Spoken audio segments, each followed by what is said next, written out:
In my 4th month selling digital products on Etsy, I made $3,287. And then I disappeared. I stopped working on my shop, moved everything over to a completely different platform, and posted on social media every single day while my kids fought in the background just to make $200 a month. Meanwhile, my Etsy shop, the one I had completely abandoned, was still making more money than that, even though I wasn't working on it. And that right there is exactly why I call selling digital products on Etsy my lazy passive income strategy. When you set up your shop the right way, it keeps making money for you even when you're being pulled in 100 different directions. And if you want to see exactly how I set up my shop and what I focus on that makes me the most money, all of the details for that is in the description. In this video, I'm sharing the biggest mistake I made in my passive income journey so you don't do the same thing too. Now let's hop into the numbers. So my very first month selling digital products on Etsy, I made $315 in revenue. And after Etsy's fees, $237 landed in my bank account, all from a PDF I created while I was home with my kids. I didn't post on social media and I didn't pay for Etsy ads. I was a stay-at-home mom, homeschooling my kids, and I needed something I could work on while they were sleeping. Something that wouldn't take time away from my kids or mess with our daily routine. So I opened an Etsy shop and listed an ADHD cleaning bundle checklist. But I didn't know that I had accidentally done 2 things right. 1, I listed a product that solved a specific problem for a specific audience. And 2, I listed my product at the end of September, which is right before the beginning of Q4. And if you don't know what Q4 is, that is the highest traffic season on Etsy every single year. But I didn't know either of those things. I just thought Etsy was easy. And that assumption is exactly what set me up for the mistake I made later. Because for a while, Etsy really was easy. My second full month, my revenue jumped to $1,318. So after fees, $1,032 hit my bank account. The next month was December 2022, and I made $2,426. After fees, that was $1,940 in profit. And then January 2023 happened.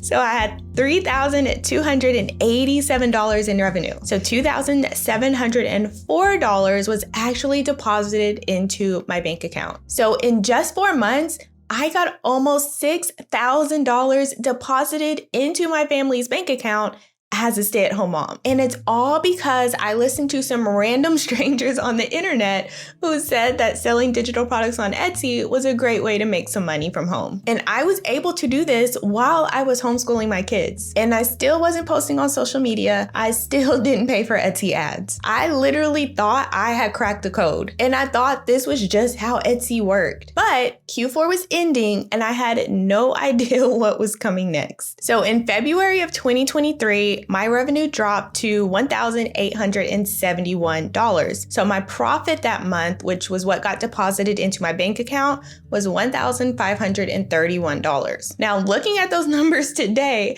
I would be completely fine with that. But at the time, I was panicking. I had just come off a $3,287 month, and now I was looking at almost half of that. I thought something was wrong with my shop, with my products, with Etsy. But here's what I didn't know. February is historically one of the slowest sales month on Etsy every single year. And that happens for 2 reasons. 1, the holiday rush has ended. People aren't spending the same amount of money they were spending in the fall. And 2, since February is the shortest month of the year, people just don't have as much time to spend as much money. But luckily, in March, my revenue jumped back up to $2,155, and that turned into $1,848 in profit. So the shop was fine. I was panicking for no reason, which is typical for me. But by that point, the damage was already done in my head. I had already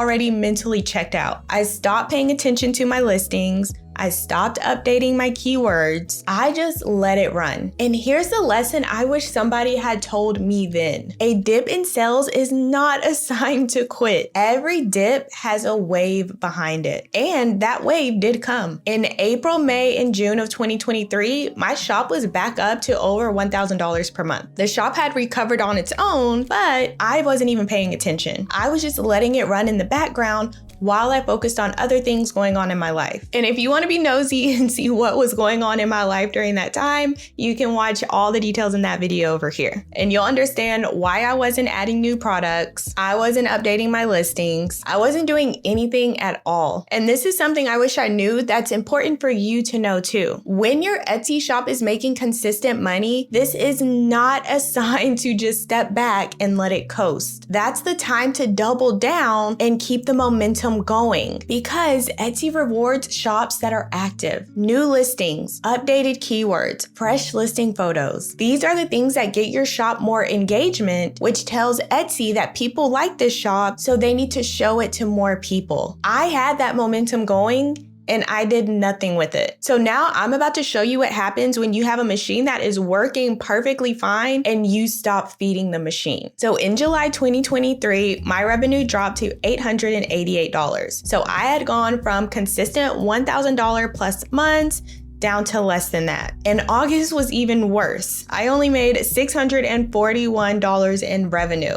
So that was like my lowest month since I had first started my shop. And then we have September, which came back up slightly to $890, but I was still under that $1,000 a month mark that I had gotten used to. And my revenue dropped simply because I stopped showing up. I could have blamed an algorithm update or the fees or my product being less relevant, but none of that was the real problem. I just simply stopped showing up and my numbers reflected that. Now in October 2023, my revenue bounced back to over $1,000 a month, but I didn't do anything to make that happen either. Q4 started again, Etsy's traffic went up across the board again, and my shop revenue just went up with it. So I had now seen this pattern twice. Q4 comes, my numbers go up. Q4 ends, my numbers go back down. But instead of recognizing that pattern and using it to my advantage, I went ahead and did something that I had been wanting to do for a while anyways. I had convinced myself that Etsy's fees were the problem, that I was leaving too much money on the table, that if I just moved to a different platform where I could keep more of my money, everything would be better. Everyone online was talking about it. Etsy's fees are too high. They shut down shops for no reason. Create a personal brand. And I listened. So in November 2023, I opened a Shopify store, and I was about to learn a very annoying lesson about what Etsy was actually doing for me. So I took all of my Etsy products and I put them on Shopify. In November 2023, my Shopify ended up making about $200 that month after one of my TikTok videos went pretty viral for me and got over 30,000 views. And my Etsy shop, which by this point was severely abandoned,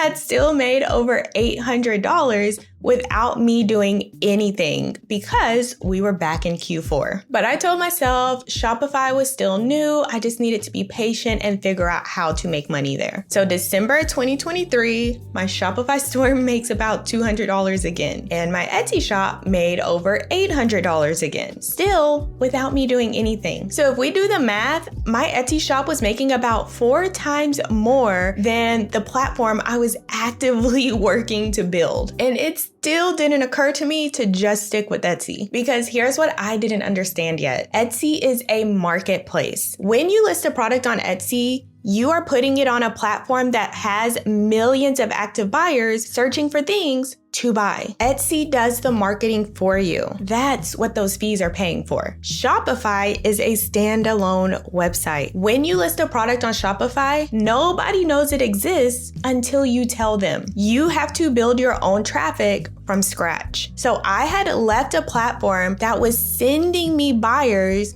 to go to a platform where I had to find my own buyers from scratch. And I had no plan on how to do that besides just post, which is what all the people on YouTube were telling me to do. So again, that's what I did. I posted my little heart out on social media. I was posting on TikTok and Instagram every single day, sometimes even 3 times a day. And I want you to understand what this actually looked like. I am a stay-at-home mom. I am homeschooling my kids. So I'm trying to film a 1-minute video and my kids are fighting in the background. Someone keeps asking for snacks. Someone is crying because they can't find their shoe, and I have no idea why they need their shoe because we're not going anywhere. It would literally take me over an hour to film and edit a 1-minute video. And I did that every single day. So in January 2024, Shopify made me $283. And I thought, okay, it's going up.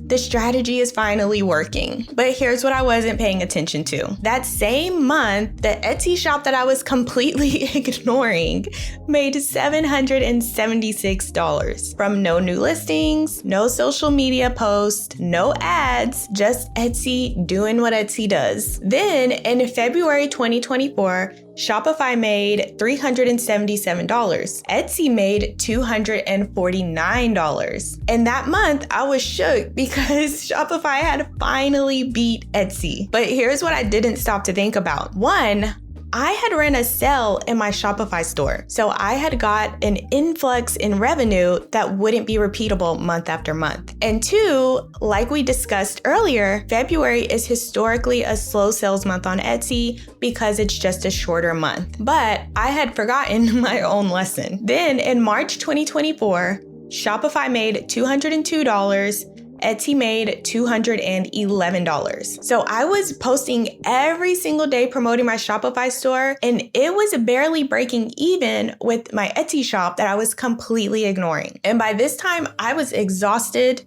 My kids were frustrated. Every time I would pull out my phone to record, they would start crying. And I was really just so over it. This was supposed to give me more freedom, but it was taking more time and energy than anything I had ever done. And then April happened and everything became very clear. Shopify made $100, Etsy made $120. Both of them were basically dead. And I had to get honest with myself about what was actually happening. I was spending hours a week trying to promote this Shopify store that was barely even making me $100 a month. And my Etsy shop, which I had completely abandoned, was keeping pace with my Shopify store. So I made myself a deal. If I could get my Etsy shop back to over $200 a month, which is what Shopify was making me, and I was working super hard on it, then I would go ahead and close my Shopify store for good. And my thought process wasn't that $200 a month isn't great. It was because if I could make $200 on Etsy with barely any effort, then why would I spend all of my time and energy trying to promote my products on Shopify with maximum effort just to make the same $200. So in May 2024, I did 3 things to my Etsy shop. The first thing I did was I updated my listing photos to make them look more professional and eye-catching. The second thing I did was I refreshed my keywords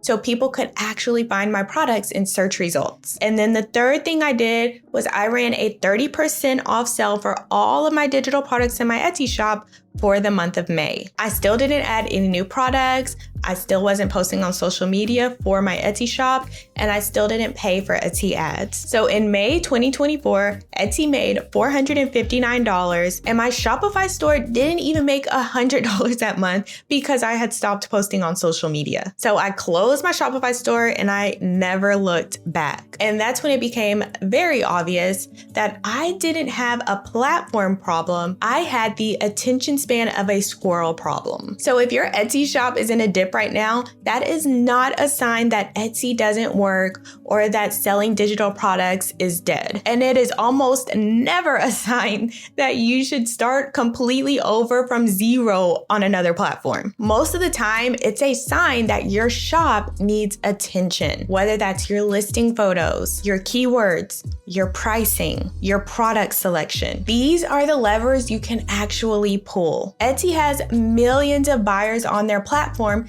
actively searching for things to buy. That is not something you can easily replicate on any other platform. And when you leave Etsy because of a slow month, you are walking away from that built-in traffic and deciding to start from zero. The strategy usually isn't broken. We just stop working the strategy. And if you want the simple strategy that I use to more than triple my Etsy sales in just 30 days, all of the details are in the link in the description. It's literally everything I wish I had known from day one. But if you haven't even opened your Etsy shop yet and you're still thinking about it, make sure you watch this video next. I share the things to do before you open your Etsy shop so you can increase your chances of getting sales from day one.